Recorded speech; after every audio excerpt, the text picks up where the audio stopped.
patnubay at gabay ng magulang ang kailangan. Maaaring may masiselang tema, lengguwahe, karahasan, sexual, horror o droga na hindi angkop sa mga bata. So ito nga si Franco sa kanyang pagdalaw dito nga sa kanyang anak na ito nga si Rose ay kukumbinsihin niya dito at kakausapin na nga ito ng masinsinan.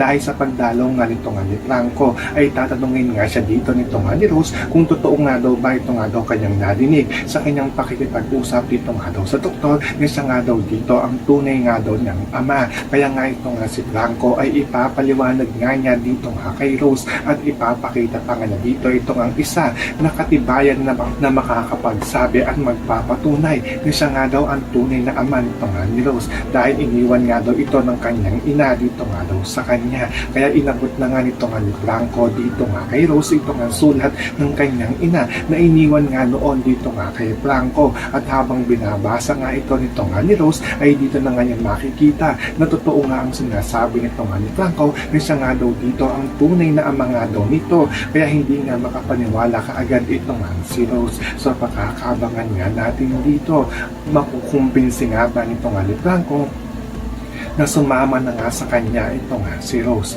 Yan ang ating mga pakakatutukan at pakakaabangan dito nga lang sa Makiling.